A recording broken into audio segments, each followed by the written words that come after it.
our very last chapter is something called the binomial theorem. And what the binomial theorem does is it allows us to easily calculate the result of taking a binomial to any power. Now, when you think about it, I don't want you to write this in your notes, but if I have x plus 1 to the third power, I can do some calculations and reduce this. It's just x plus 1 times x plus 1 times x plus 1.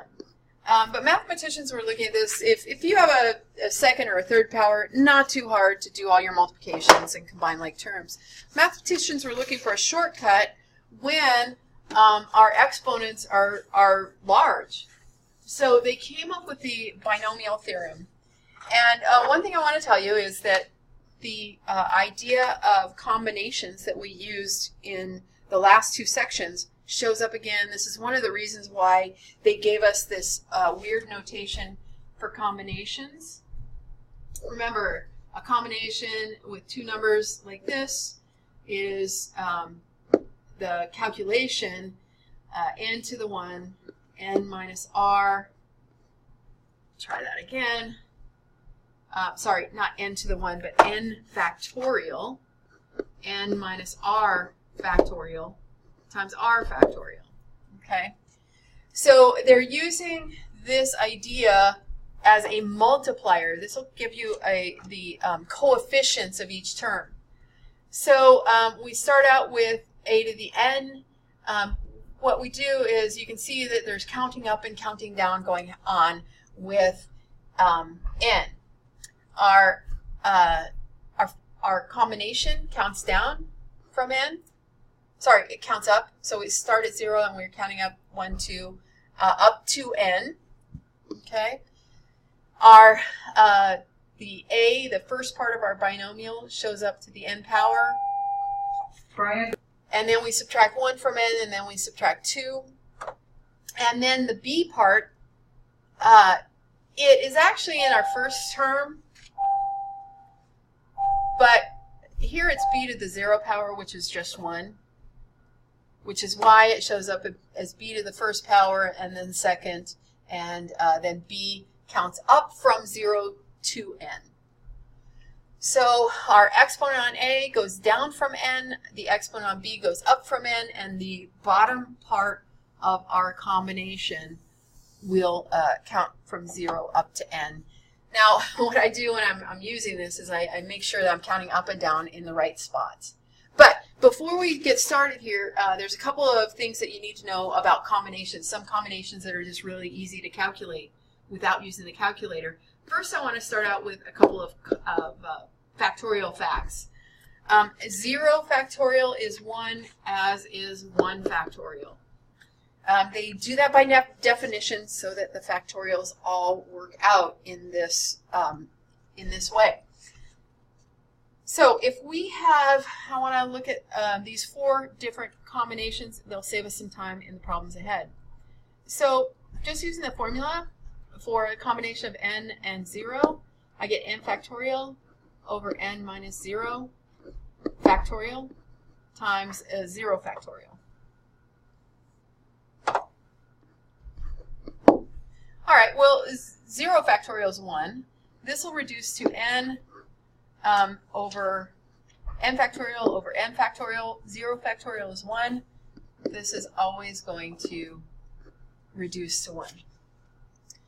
So, for example, if I have, I don't know, n is 5, that's going to be equal to 1.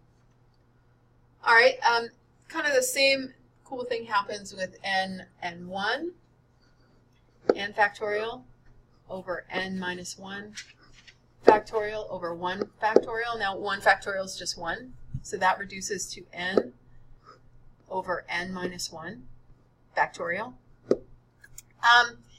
If I write this out, and I'm not going to because it's an n, but let's take a quick look at a number. Let's say I have 5 factorial over 5 over 1.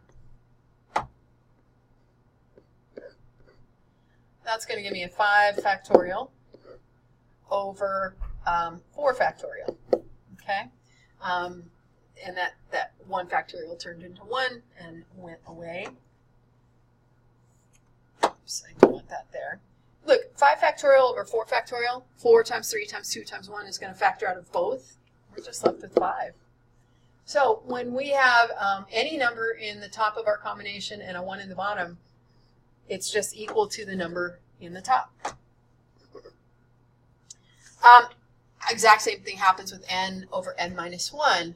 So we get n factorial over n minus 1 factorial.